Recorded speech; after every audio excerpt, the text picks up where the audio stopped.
2 ദിവസം മുമ്പാണ് പഞ്ചാബ് യാത്ര കഴിഞ്ഞ് ഞാൻ മടങ്ങിയെത്തിയത്. മടങ്ങിയെത്തിക്കഴിഞ്ഞാൽ പനി ബാധിച്ച് ഞാൻ ആന്റിബയോട്ടിക് കഴിച്ചുകൊണ്ടിരിക്കുന്ന അവസരത്തിലാണ്. ഒരു പരിപാടിയായിരുന്നുവെങ്കിൽ ഞാൻ ഇന്നത് ഒഴിവാക്കുമായിരുന്നു. ആന്റിബയോട്ടിക് കഴിക്കുമ്പോൾ കടുത്ത ക്ഷീണവും ചുമയും പ്രശ്നങ്ങളും ഒക്കെ ഉള്ളതുകൊണ്ട് സംസാരിക്കരുത്, വോയിസ് ടെസ്റ്റാണ് ആവശ്യമെന്നാണ് ഡോക്ടർ പറഞ്ഞതെങ്കിലും ഒരു പരിസ്ഥിതി പ്രവർത്തകൻ എന്ന നിലയിൽ, ഒരു മനുഷ്യാവകാശ പ്രവർത്തകൻ എന്ന നിലയിൽ ഇങ്ങനെ ഒരു പ്രശ്നം ഒരു നാട്, ഒരു സമൂഹം നേരിടുമ്പോൾ അതിന് കൂടെ നിൽക്കുക എന്നുള്ളത് എൻ്റെ കർത്തവ്യവും കടമയുമാണെന്നുള്ള തിരിച്ചറിവുകൊണ്ട് മാത്രമാണ് ഞാൻ ഇന്നിവിടെ വന്നതും അല്പസമയം നിങ്ങളോട് സംസാരിക്കുന്നത്. മറ്റൊരവസരത്തിൽ ഈ സമരം ഉടനെ തീരുന്നില്ല എങ്കിൽ തീരട്ടെ എന്ന് ഞാൻ പ്രതീക്ഷിക്കുന്നു. അല്ലാതെ അല്പം കൂടി നീണ്ടുപോവുകയാണെങ്കിൽ മറ്റൊരവസരത്തിൽ വന്ന് അല്പം കൂടി ദീർഘമായി ഞാൻ സാധാരണ സംസാരിക്കുന്നത് പോലെ സംസാരിക്കാൻ കഴിയുമെന്ന് പ്രതീക്ഷിക്കുകയും ചെയ്യും. അതിന് അവസരമുണ്ടാകാതിരിക്കട്ടെ, മുമ്പ് തന്നെ ഈ പ്രശ്നം തീരട്ടെ എന്ന് ഞാൻ പ്രാർത്ഥിക്കുകയും ചെയ്യും. നമുക്കറിയാം, നമ്മുടെ നാട് കടന്നുപോകുന്ന ഈ ഘട്ടം എന്ന് പറയുന്നത് ദുരിതങ്ങളുടെ, വലിയ പ്രതിസന്ധികളുടെ നാളുകളാണ്. പ്രകൃതി ദുരന്തങ്ങൾ എന്ന് നമുക്കവയെ വിളിച്ചുകൂടാ. പ്രകൃതിയായിട്ടൊരു ദുരന്തവും നമ്മുടെ മേൽ അടിച്ചേൽപ്പിക്കാറില്ല. മനുഷ്യൻ പ്രകൃതിയെ അനിയന്ത്രിതമായി ചൂഷണം ചെയ്യുമ്പോൾ, അത് സഹിക്കവയ്യാതാകുമ്പോൾ ഒരു ഘട്ടത്തിൽ പ്രകൃതിയുടെ സ്വാഭാവികമായ പ്രതികരണങ്ങളാണ് ദുരന്തങ്ങൾ എന്ന് നമ്മൾ വിളിക്കുന്നത്. അതിന്റെ കാരണക്കാര്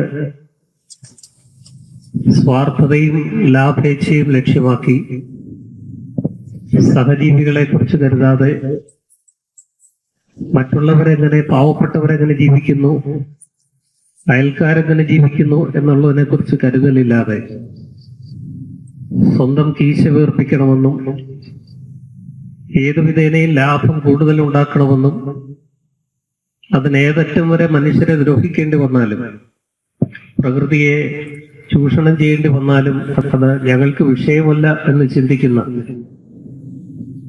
ഒരു കൂട്ടം മനുഷ്യരാണ് ഈ ദുരന്തങ്ങളുടെയൊക്കെ പിറകിലെന്ന് നമുക്കറിയാം. അങ്ങനെയൊക്കെ ഉണ്ടായതാണ് കോവിഡ് പോലെയുള്ള മഹാമാരികൾ പോലും.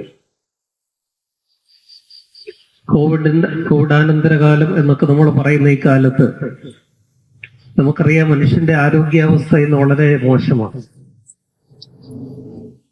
അതിന്റെ പ്രധാനപ്പെട്ട കാരണം പ്രകൃതിയിൽ വന്ന മനുഷ്യനുണ്ടാക്കിയ അസാധാരണമായ മാറ്റങ്ങളാണ്. ഈ കോവിഡിന് ശേഷമുള്ള ജീവിതത്തിൽ നമുക്കറിയാം, ചെറുപ്പക്കാരൊക്കെ പെട്ടെന്നാണ് നിന്ന നിൽപ്പിൽ മരിച്ചു വീഴുന്നത്. അത്രമാത്രം അസഹനീയമായ ഒരു ജീവിത യാഥാർത്ഥ്യമാണ് നമ്മുടെ മുമ്പിലുള്ളത്. ഞാൻ പഞ്ചാബിലേക്ക് പോയത് ഡൽഹി വഴിയാണ്. മണിക്കൂർ യാത്ര ചെയ്താൽ നമ്മുടെ ആയുസിന്റെ 2 ദിവസമെങ്കിലും കുറയും. അത്രമാത്രം മലിനമാണ് അവിടുത്തെ വായു. നമ്മളൊക്കെ ആ ഒരു ഘട്ടത്തിലേക്ക് എത്തിയിട്ടില്ല എങ്കിൽ പോലും വിദൂരമല്ലാത്ത ഭാവിയിൽ നമ്മളും അങ്ങനെ ഒരു അവസ്ഥ നേരിടുമെന്നാണ് പ്രവചനങ്ങൾ പറയുന്നത്, ശാസ്ത്രജ്ഞന്മാർ. കേരളത്തിലെ പല ഭാഗത്തും, ആലുവ, കളമശ്ശേരി പോലെയുള്ള മേഖലകളിൽ ഇത് വളരെ പ്രകടമാണ്. വ്യാവസായിക മലിനീകരണം മൂലമുണ്ടാകുന്ന വലിയ പരിസ്ഥിതി പ്രശ്നങ്ങൾ, മനുഷ്യനുണ്ടാക്കുന്ന, പാവപ്പെട്ടവർക്കുണ്ടാക്കുന്ന ആരോഗ്യ പ്രശ്നങ്ങൾ ഉൾപ്പെടെയുള്ളത് നമ്മൾ ദിവസേന മാധ്യമങ്ങളിൽ കൂടെയൊക്കെ കാണുന്നതാണ്. അങ്ങനെ ഒരു പശ്ചാത്തലത്തിലാണ് ഈ മനോഹരമായ ഗ്രാമവാസികൾ ഒരു പ്ലാന്റിന്റെ പേരിൽ അനുഭവിക്കുന്ന ആരോഗ്യ പ്രശ്നങ്ങൾ ഉൾപ്പെടെയുള്ള പരിസ്ഥിതി പ്രശ്നങ്ങൾ. ഇവിടെ 12 വർഷമായി പ്രവർത്തിച്ചു വരുന്ന ബിറ്റുമിൻ പ്ലാന്റ്, അത് നടത്തുന്നവർക്ക് സാമ്പത്തിക ലാഭം ഉണ്ടാക്കുമെന്നുള്ള കാര്യത്തിന് സംശയമില്ല. എന്നാൽ അതുമൂലം ഈ നാട്ടുകാരനുഭവിക്കുന്ന യാതനയെ കുറിച്ച് അവർക്കൂടെ ഒരു ബോധ്യം വേണ്ട. വാസ്തവത്തിൽ ഇന്ന് ഇവിടെ വരരുത് എന്ന് പറഞ്ഞ് ധാരാളം ഫോൺ സന്ദേശങ്ങൾ എനിക്ക് ലഭിക്കുകയുണ്ടായി. അതെനിക്ക് പുതുമയൊന്നുമല്ല, എന്നെ അറിയാവുന്നവർക്കും അതറിയാം. ഇതിൽ വലിയ സമരങ്ങളിൽ പങ്കെടുക്കുന്നതിന് മുമ്പും അങ്ങനെയുള്ള സന്ദേശങ്ങൾ എന്നെ തേടിയെത്തിയിട്ടുണ്ട്. പക്ഷെ അവരോട് മാന്യമായ ഭാഷയിൽ, സ്നേഹത്തിന്റെ ഭാഷയിൽ തന്നെയാണ് ഞാൻ സംസാരിക്കാറ്. അവർ പരിധി വിടുമ്പോൾ മാത്രമേ എന്റെ ഭാഷ മാറുകയുള്ളൂ. ഈ പ്ലാന്റ് വന്ന് സന്ദർശിക്കണമെന്നൊക്കെ അവരെന്നോട് ആവശ്യപ്പെടുകയുണ്ടായി. അതിനൊന്നും എനിക്ക് മടിയില്ല. പക്ഷെ ഒരു സമൂഹം, ഇത്രയും ആളുകൾ ഇന്ന് ഈ മഴയും പ്രകൃതിയുടെ പ്രതിസന്ധികളും ഒക്കെ അവഗണിച്ചുകൊണ്ട് ഇത്രയും പേര് ഇന്നിവിടെ സംഘടിച്ചു വരണമെങ്കിൽ അവർക്കാർക്കും ജോലിയില്ലാത്തവരല്ലല്ലോ. നിങ്ങൾക്കാർക്കും മറ്റു ജോലികൾ ഇല്ലാത്തത് കൊണ്ടല്ലല്ലോ. ഇതൊരു ജീവൻ മരണ പോരാട്ടമാണെന്നുള്ള തിരിച്ചറിവ് കൊണ്ടാണ്. ഇത് നമ്മുടെ ഗ്രാമമാണ്, നമ്മുടെ നാടാണ്. ഇവിടെ ജീവിക്കുവാനുള്ള അവകാശം, ആരോഗ്യത്തോടെ ജീവിക്കുവാനുള്ള അവകാശം ഇവിടുത്തെ ഓരോ വ്യക്തിക്കുമുണ്ട് എന്നുള്ള തിരിച്ചറിവാണ്. ഏതെങ്കിലും 1-2 വ്യക്തികളുടെ സ്വാർത്ഥ താല്പര്യങ്ങൾക്ക് അവർക്ക് പണം ഉണ്ടാക്കുവാനുള്ള വ്യഗ്രതയിൽ ബാക്കിയുള്ള മനുഷ്യരൊക്കെ അവരുടെ ആരോഗ്യം ബലി കൊടുക്കണം എന്ന് ആരെങ്കിലും വിലപ്പോവില്ല എന്നുള്ള പ്രഖ്യാപനമാണ് ഇന്ന് ഈ ജനസമൂഹം മുന്നോട്ട് വയ്ക്കുന്നത്. ഞാൻ ദീർഘമായി സംസാരിക്കുന്നില്ല. പറഞ്ഞില്ല, മറ്റൊരവസരം ഉണ്ടാകുകയാണെങ്കിൽ ഞാൻ വീണ്ടും വരാം. എന്റെ ആരോഗ്യാവസ്ഥ ദീർഘമായി സംസാരിക്കുവാൻ എന്നെ അനുവദിക്കുന്നില്ല. ഈ ബിറ്റുമിൻ പ്ലാന്റ് ഈ നഗരത്തെ, ഈ നാട്ടിൽ, ഈ ഗ്രാമത്തിൽ ഉണ്ടാക്കുന്ന മലിനീകരണം ഞാൻ അറിയുന്നത് ഒരു പ്രതിവിധിയായിട്ട് ഇതിന്റെ പുകക്കുഴലിന്റെ നീളം കൂട്ടാവുന്നോ ഉയരം കൂട്ടാവുന്നോ ഒക്കെ പറയുന്നു എന്നാണ് അറിയുന്നത്. അതൊന്നുമല്ലല്ലോ പരിഹാരം. അതിന്റെ ഉയരവും നീളവും ഒക്കെ കൂട്ടിയാൽ ഈ പുക കൂടുതൽ ദേശത്തേക്ക്, കൂടുതൽ സ്ഥലങ്ങളിലേക്ക് വ്യാപിക്കുമെന്നല്ലാതെ ആ പ്രശ്നം പരിഹരിക്കപ്പെടത്തില്ല. അതല്ല അതിന്റെ പരിഹാരമാർഗം. അതുകൊണ്ട് അത്തരം മുടന്തന്യായങ്ങൾ മുന്നോട്ട് വെക്കാതെ ഈ ജനം, ഈ നാട് മുന്നോട്ട് വയ്ക്കുന്ന പ്രശ്നങ്ങൾ, ഞാൻ പറഞ്ഞല്ലോ, ലോകം മുഴുവൻ ഒരു വലിയ പാരിസ്ഥിതിക പ്രതിസന്ധി, ക്ലൈമറ്റ് ചേഞ്ച്, കാലാവസ്ഥാ വ്യതിയാനം എന്ന് പറയുന്നത് നിസ്സാരമായിട്ട് നമുക്ക് തള്ളിക്കളയുവാൻ സാധിക്കുകയും. അതുകൊണ്ട് വികസനം, ഇതൊക്കെയാണ് വികസനം എന്ന് ആരെയും പറഞ്ഞ് പറ്റിക്കരുത്. വികസനം എന്ന വാക്ക് കേൾക്കുന്നത് പോലും ഇപ്പം എനിക്ക് പേടിയാണ്. കാരണം വികസനം എന്നതിന്റെ പിറകിൽ അടങ്ങിയിരിക്കുന്ന വലിയ പരിസ്ഥിതി ദുരന്തങ്ങൾ, പ്രത്യേകിച്ച് പാവപ്പെട്ടവരെ അത് ബാധിക്കുന്ന, അവർക്കുണ്ടാക്കാൻ പോകുന്ന ദുരന്തങ്ങളൊക്കെ ഓർക്കുമ്പോൾ ഇതാണോ വികസനം എന്നുള്ള ചോദ്യം നമ്മൾ ഉയർത്തേണ്ടത്. ബദൽ വികസനം പോലുമല്ല നമ്മൾ ഈ കാലത്ത് ആവശ്യപ്പെട്ടത്. വികസനം എന്ന കാഴ്ചപ്പാടിന് തന്നെ ഒരു ബദലുണ്ടാവും. അങ്ങനെ ഒരു ഘട്ടത്തിലാണ് നമ്മൾ എത്തി നിൽക്കുന്നത്. അത് മൂലധന ശക്തികൾ,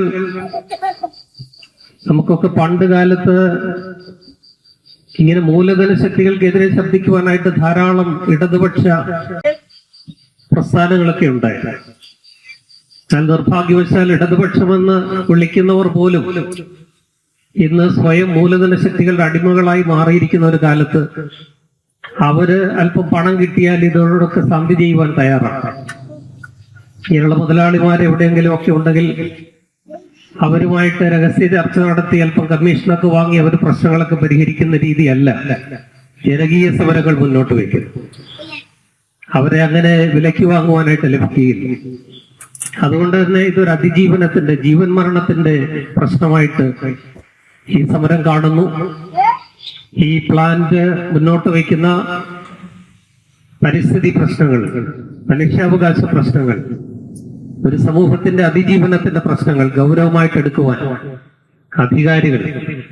അധികാരികൾ എന്ന് പറയുമ്പോൾ അതിനകത്ത് രാഷ്ട്രീയക്കാർ വരും, ഉദ്യോഗസ്ഥർ വരും, സർക്കാർ ഉൾപ്പെടെയുള്ളവർ. സർക്കാരിന്റെ ഭാഗമായിട്ട് പ്രവർത്തിക്കുന്നവരൊക്കെ പണം വാങ്ങിയും അല്ലാതെയും ഒക്കെ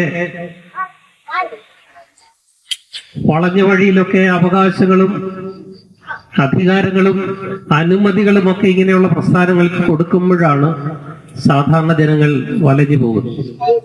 ഒരു ചെറിയ സർട്ടിഫിക്കറ്റ് കിട്ടുവാനായിട്ട്, ജനന സർട്ടിഫിക്കറ്റും മരണ സർട്ടിഫിക്കറ്റും ഒക്കെ കിട്ടുവാനായിട്ട് നമുക്ക് ഓഫീസുകൾ ദിവസങ്ങളോളം കയറിയിറങ്ങേണ്ടി വരുന്ന ഗതികേടുള്ളപ്പോഴാണ് ധാരാളം പണമൊക്കെ വാങ്ങി മനുഷ്യനും പ്രകൃതിക്ക് നാശമുണ്ടാക്കുന്ന ഇത്തരം വികസന പദ്ധതികൾ എന്ന് പറയുന്ന പദ്ധതികൾക്ക് അധികാരികൾ NOC കൊടുക്കുന്നതും അനുമതി കൊടുക്കുന്നതുമൊക്കെ. അതുകൊണ്ട് ഇത്തരം പ്ലാന്റുകൾക്ക് ഇന്ന അനുമതിയുണ്ട് എന്ന് പറയുന്നതൊന്നും ഉപ്പ് തൊടാതെ വിഴുങ്ങുവാനായിട്ട് നമുക്ക് സുബോധമുള്ളവർക്കൊന്നും സാധിക്കുകയില്ല. ഇവിടെ പ്രശ്നങ്ങളുണ്ട് എന്നുള്ളതിന്റെ തെളിവാണല്ലോ നാട്ടുകാരിങ്ങനെ സംഘടിക്കുന്നത്. ദുസ്സഹമായ ജീവിതമാണ്, ദുർഗന്ധം, നമ്മുടെ ശ്വാസകോശത്തെ ബാധിക്കുന്ന തരത്തിലുള്ള മലിനീകരണം. അതിന് തെളിവൊന്നും ആവശ്യമില്ല. ഇവിടെ ഒരു 5 മിനിറ്റ് നിന്നാൽ മതി. ഇവിടെ ഇപ്പൊ നിൽക്കുന്ന നമുക്ക് തന്നെ അത് അനുഭവിക്കുവാൻ കഴിയുന്നുവെങ്കിൽ ഇവിടെ സ്ഥിരം താമസിക്കുന്ന ജനതയ്ക്ക് അതൊരു അതിജീവന പ്രശ്നം തന്നെയാണെന്നുള്ള കാര്യത്തിൽ ഇനി ഇതിൽ കൂടുതൽ തെളിവും ദൃഷ്ടാന്തവും ആർക്കാണ് ആവശ്യം? അതുകൊണ്ട് ഞാൻ എന്റെ വാക്കുകൾ അവസാനിപ്പിക്കുകയാണ്. ഈ ജനകീയ പ്രക്ഷോഭത്തിന് ഞാൻ മനസ്സിലാക്കുന്ന 1 മാസത്തിലേറെ കാലമായി ഈ സമരം മുന്നോട്ട് പോവുകയാണ്. നിങ്ങൾ എത്ര നാൾ സമരം ചെയ്താലും അതിന്റെ അന്ത്യം വരെയും ലക്ഷ്യം കാണുന്നത് വരെയും ഈ സമരത്തോടൊപ്പം ഞാനും ഉണ്ടാകുമെന്ന് ഉറപ്പ് നൽകിക്കൊണ്ട് ഇതിന്റെ വിജയത്തിന് എല്ലാ ആശംസകളും നേർന്നുകൊണ്ട് ഞാൻ എന്റെ വാക്കുകൾ അവസാനിപ്പിക്കുന്നു. ഈ പ്രതിഷേധ സംഗമം, ജനകീയ സമരം ഔപചാരികമായി ഉദ്ഘാടനം ചെയ്ത് എന്റെ വാക്കുകൾ അവസാനിപ്പിക്കുന്നു. നന്ദി, നമസ്കാരം. ഞാൻ ഉടനെ ഇവിടെ നിന്ന് പോകുമ്പോൾ നിങ്ങൾ എന്നോട് ക്ഷമിക്കണമെന്ന് അഭ്യർത്ഥിക്കുന്നു. ആരോഗ്യാവസ്ഥ എങ്ങനെ ആയതുകൊണ്ടാണ്.